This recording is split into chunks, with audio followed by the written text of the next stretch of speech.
আসসালামু আলাইকুম। Basic YouTube চ্যানেলে আপনাদের সবাইকে স্বাগতম। আশা করি সবাই ভালো আছেন। তো মাইক্রোসফট এক্সেলের আজকের ক্লাসে আমরা দেখব যে কিভাবে আমরা মাইক্রোসফট এক্সেলের যে জনপ্রিয় দুটি ফর্মুলা আছে যে কাউন্ট এবং কাউন্ট ইফ, এই দুটি ফর্মুলা আমরা কিভাবে ব্যবহার করতে পারি। প্রতিনিয়ত কাজের জন্য আমাদের এই মাইক্রোসফট এক্সেলের যে দুটি সূত্র আছে বা ফর্মুলা আছে এটি আমাদের প্রতিনিয়ত কাজে লাগে। তো আমরা অনেকে এটা ব্যবহার করতে জানি না বা কিভাবে ইউজ করতে হয় সেটা আমরা জানি না। তো কাউন্ট হয়তো সবাই পারে, বাট কাউন্ট ইফটা একটু সমস্যা অনেকের কাছে মনে হয়। আজকের ক্লাসে আমরা দেখবো এই দুইটি ফর্মুলা আমরা কিভাবে ব্যবহার করতে পারি। তো আপনারা দেখতে পাচ্ছেন আমার কাছে এখানে একটা স্টুডেন্ট লিস্ট আছে। তো আমরা যদি একটু নিচের দিকে আসলে দেখবেন যে এখানে আমার কাছে 68 মানে 68টা আমার স্টুডেন্ট লিস্ট আছে। তো আপনারা যদি একটু খেয়াল করবেন, যেমন এখানে আমার রোল নাম্বার আছে। আমরা যদি একটু জুম করি বা পেজটাকে একটু বড় করি, তাহলে এখান থেকে আপনি দেখতে পারবেন যে এখানে আমার যে রোল নাম্বার যে সিরিয়াল আছে, এই রোল নাম্বার আমার 68 জনের থাকার কথা, বাট এখানে আমার দেখেন কিছু রোল নাম্বার মিসিং আছে। এই যে এখানে এখানে দেখেন আমার সেলগুলো ফাঁকা আছে। তো আমাকে ধরেন বলা হয়েছে যে এখানে যে সিরিয়ালটা আছে বা বি কলমটা আছে, এটার মধ্যে কয়জনের রোল দেওয়া আছে সেটা আমার বের করতে হবে, এবং কতজনের রোল নাম্বার নাই সেটা আমার বের করতে হবে। তো এখানে আমার কি যতজনের রোল নাম্বার আছে সেটা আমার বের করা লাগবে। তো হঠাৎ ধরেন আমার কাছে 100 বা 200 বা 500 এরকম আমার কাছে আছে, কি ডাটা আছে বা রোল নাম্বার আছে। তো ধরেন আমি যদি একটা একটা করে, আপনার কাছে যদি ছোট থাকে বা শীট যেমন এখানে 68টা, আপনি চাইলে কয়েক মিনিটের মধ্যে এটা গুণে শেষ করতে পারেন। বাট যখন 500 600 বা 200 300 থাকবে তখন কিন্তু এটা গোনাটা অনেক সময়ের কাজ। তো আমরা কাউন্টিফের মাধ্যমে এটা খুব সহজেই করতে পারি। তো আমরা এখান থেকে যে কোনো সেলে আমরা মাউস রাখবো, রাখার পর আমরা এখান থেকে ইকুয়াল কলকে সাইন করবো, ইকুয়ালস কে সাইন করার পর তাহলে আমরা এখান থেকে ইউজ করবো COUNT, কাউন্ট। যেহেতু আমরা মানে কি কাউন্ট মানে গণনা করা, তাহলে এখান থেকে আমরা কাউন্ট লিখবো। কাউন্ট লেখার পরে আমরা ফার্স্ট ব্র্যাকেট দিব, দেওয়ার পর আমরা এই সবগুলো রোলকে সিলেক্ট করব। যে 68টা রোল আছে সেটা আমরা প্রত্যেকটা সেলকে সিলেক্ট করব। সিলেক্ট করার পর আমরা কিবোর্ড থেকে ব্র্যাকেটটাকে ক্লোজ করে দিব, দেন আমরা কিবোর্ড থেকে ইন্টার প্রেস করব। ইন্টার প্রেস করলে দেখবেন এখান থেকে অটোমেটিক ভাবে আপনাকে দিয়ে দিছে যে এখানে মোট 68টি বা 68-র মধ্যে এখানে 58টা আপনার কি আছে, রোল নাম্বার আছে। তো এখান থেকে ধরুন ফাঁকা সেল যেগুলো আছে সেগুলো কিন্তু কাউন্ট করা নেই। যেমন আমি যদি এখান থেকে কোনো রোল নাম্বার মুছে ফেলি, দেন আমি ইন্টার প্রেস করি, তাহলে দেখবেন অটোমেটিক ভাবে কিন্তু এখানে রোল নাম্বারটা মাইনাস হয়ে যাবে। আমি যদি আবার এখানে ফাঁকা সেলকে কল করি বা ফাঁকা সেলে কোনো কিছু লিখি, তাহলে দেখবেন সেটা আবার কি 58 হয়ে গেছে, বা আমি যদি আরেকটা লিখি দেখবেন 59 হয়ে গেছে। তো এইভাবে যদি আপনার ফাঁকা সেল থাকে তাহলে সেই ক্ষেত্রে কিন্তু কাউন্ট আপনার করবে না। যদি ওই সেলে কোনো কি থাকে, ভ্যালু থাকে, তাহলে অবশ্যই সেই সেলটাকে কাউন্ট কাউন্ট করবে। তো আমরা খুব সহজে কাউন্ট এইভাবে ইউজ করতে পারি। এবং আমাদের আরেকটি আছে কাউন্ট ইফ। তো আমরা আরেকটি শীটে চলে যাই। আরেকটি শীটে চলে যাওয়ার পরে আমি এখানে জাস্ট কাউন্ট ইফের ব্যাপারটা লিখবো। তো আমি এখানে প্রথমে লিখলাম যে কাউন্ট কাউন্ট ইফ।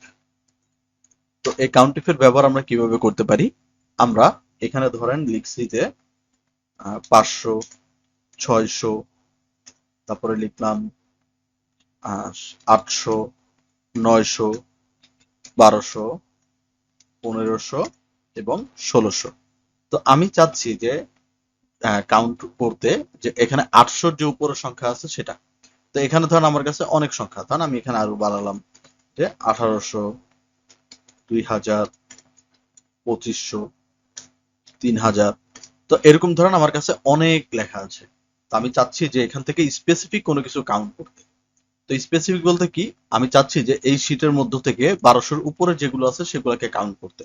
তাহলে আমরা এখানে সূত্রটাকে প্রয়োগ করতে পারি। আমরা কিবোর্ড থেকে কল করব ইকুয়াল, দেন আমরা লিখবো count if, COUNT, count IF, count if, first bracket দিব যে কাউন্ট ইফ এই সবগুলো সংখ্যাকে আমরা একসাথে ক্লিক করব। ক্লিক করার পরে যে কাউন্ট ইফ কি কাউন্ট করবে, আমরা এখান থেকে ডাবল কোটেশনের মধ্যে লিখে দিব যে 1200-র উপরে যেগুলো আছে বা 1200, আমরা এখান থেকে লিখলাম যে 1200 উপরে মানে গ্রেটার দেন 1200-র উপরে যা আছে তার উপরে কি করতে হবে, কাউন্ট করতে হবে। তো আমরা এখান থেকে ব্র্যাকেটটাকে ক্লোজ করে দিব, বা এখান থেকে ডাবল কোটেশন দেওয়ার পরে আমরা কিবোর্ড থেকে ব্র্যাকেটটাকে ক্লোজ করে ইন্টার প্রেস করব। আমরা এখান থেকে ওকে প্রেস করব। আচ্ছা, আমাদের এখানে একটু ভুল দেখাইছে, তার মানে আমরা এখানে গ্রেটার দেনটা আগে ইউজ করতে পারি। মানে গ্রেটার দেনটা আগে হবে যে 1200-র উপরে যেগুলো আছে এবং এখানে একটা কমা হবে।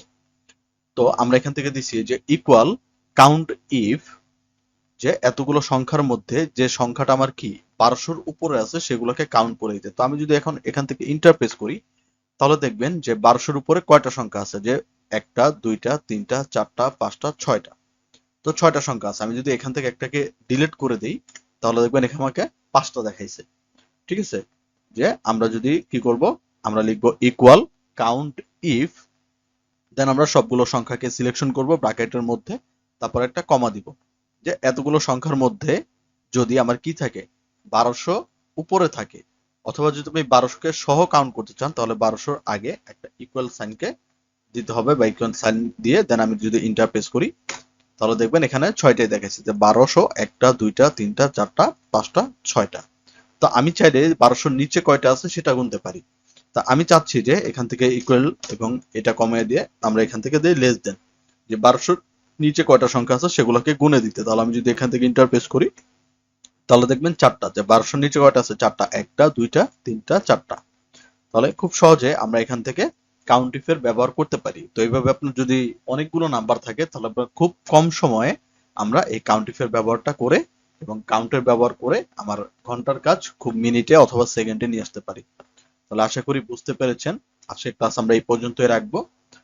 নেক্সট ভিডিওর জন্য অপেক্ষা করুন, এবং এরকম আরো সূত্র বা এক্সট্রিম যে শর্টকাট আছে এগুলো যদি পেতে চান তাহলে আমাদের চ্যানেলটিকে সাবস্ক্রাইব করে যাবেন। সবাই ভালো থাকবেন, সুস্থ থাকবেন। আসসালামু আলাইকুম।